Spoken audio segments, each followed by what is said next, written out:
السلام عليكم ورحمة الله وبركاته. أهلا بيكم، معاكم هدى محمد، والنهاردة هنعمل مع بعض وصفة حلوة جدا طلبتها مني، وهي كيك صحي من غير سكر، من غير شوفان، من غير ببيضة واحدة بس. هنعمله مع بعض. طعمه تحفة في منتهى الجمال، هيعجبكم جدا وهتجربوه إن شاء الله وتقولي رأيكم. يلا بينا نسمي ونصلي على الرسول ونشوف هنعمل الوصفة الحلوة دي ازاي. أول حاجة أنا جبت كوباية من التمر ونقعتها في مية سخنة وهسيبها حوالي نص ساعة. اول ما التمر يطرى زي ما انتم شايفين كده هصفيه من المية بتاعته وهخليها على جنب عشان هستخدمها. وهاخد التمر احطه في الخلاط او في كبة او بالهاند بلندر براحتك، مفيش مشكلة، المهم نضربه كويس. هحط معاه ربع كوباية من الزيت، تقدري تحطي بدل التمر كوباية عجوة للتحلية. وهجيب معايا كمان ربع كوباية من الزبادي، ده الزبادي اللي احنا عملناه مع بعض هنا في القناة، وهسيب لكم الفيديو بتاعه برضو في صندوق الوصف علشان نشوف الطريقة بتاعته. هحط الزبادي مع التمر كله في الخلاط وهضربه كويس جدا لغاية لما يبقى ناعم جدا وكل المكونات تتداخل مع بعضها. تقدري تزودي كمان ربع كوباية من دبس التمر او من العسل الاسود او سكر ستيفيا لو او عسل نحل لو عاوزة تحلي الكيك يبقى طعمه مسكر شوية. اما كده الكيك طعمه يعني هو مفهوش سكر، لان التمر بتاعي ما كانش سكري فما حلهوش قوي. فانتي لو محتاجة يبقى مسكر شوية حطي زي ما قلتلك كده. نزلت بنص كوباية بقى من المية اللي نقعت فيها التمر، اللي هي منقوع التمر، وهضربها برضو مع الخليط تاني. وهجيب بيضة، اهم حاجة تكون بدرجة حرارة الغرفة. وحطيت عليها معلقة كبيرة من الخل ومعلقة صغيرة من الفانيليا السايلة او فانيليا بودر، يعني المتاح عندك، الاتنين هيأدوا نفس الغرض. وهحط البيضة برضو مع المكونات اللي في دورق الخلاط وهضربهم كويس جدا لغاية لما يتداخلوا مع بعض مرة تانية. كل المقادير والمكونات هكتبها لكم في صندوق الوصف. نزلت هنا بمعلقة من الكاكاو، الكاكاو يكون خام. وهجيب بقى المكونات الجافة معايا كوباية وربع من دقيق الحبة الكاملة او الدقيق الاسمر، دقيق البلدي. وحطيت عليها معلقة من البيكنج باودر، معلقة كبيرة من البيكنج باودر، ونص معلقة صغيرة من البيكنج صودا. بيكنج صودا مع الكيكات التمر بتبقى حلوة جدا وبتخليها هشة ومنفوشة كده. وهحط نص معلقة صغيرة من القرفة ونص معلقة من الجنزبيل، يعني التمر مع القرفة حاجة كده يعني ميكس رائع. هنقلب كويس جدا مكونات الجافة كلها مع بعضها.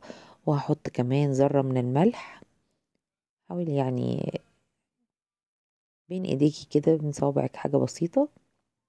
وقلبي كويس جدا لغاية ما كل مكونات الجافة تختفي. وهنزل بالخليط السائل بتاعي كله، وهنقلب بقى من تحت لفوق لغاية لما يختفي كل المكونات بتاعة الدقيق. اي مكونات جافة تختفي وتختلط مع بعضها. وعاوزين نوصل للقوام ده. تقدري نفس الوصفة دي تطبقيها برضو بدقيق الشوفان. هتجيبي شوفان حبة كاملة وتطحنيه وتحطي كوباية وربع منه بدل الدقيق الحبة الكاملة اللي انا استخدمته لو انتي عندك شوفان، بس انا حبيت اعملها موفرة شوية وتكون اقتصادية عشان الشوفان طبعا سعره اغلى بكتير. جبت بقى قالب اي شكل تحبيه مفيش مشكلة. دهنته بالسمنة وبدرته كده بالكاكاو. طبعا حطيت كاكاو عشان الكيك ده لونه غامق عامل زي بالشوكولاتة كده، فلو بدرتي دقيق هيبقى عليه كده طبقة بيضة ما بتبقاش حلوة، اما بالكاكاو بيطلع الكيك طعمه حلو جدا. وصبيت الكيك بتاعي في القالب زي ما انتم شايفين كده، وهحط على الوش اي شكل بقى من المكسرات يحبوه او فواكه مجففة مثلا، حاجة متبقية عندك مشمشية قراصية، تيم مجفف، اي حاجة حطيها كده على الوش تزينه بتدي طعم حلو قوي قوي. اخدت معايا في الفرن حوالي 40 دقيقة بالظبط، انا فتحت عليها بعد 35 دقيقة. طلعت زي ما انتوا شفتوا كده، بصوا يعني عود الخلة فيه، يعني يدوب حاجات بسيطة كده. سبته 5 دقايق كمان، قفلت عليها وسبتها في الفرن تاني 5 دقايق، فخدت بالظبط 40 دقيقة وطلعت كانت تحفة، وريحتها في الفرن وهي بتتخبز خطيرة. هحط السكينة فيها عشان تشوفوا دلوقتي اهو مستوية جدا جدا. سلك الجوانب كده لو في اي حاجة لازقة ولا حاجة، وهقلبها وهقدمها بقى في الطبق وهقطع منها عشان اوريكم شكلها من جوه.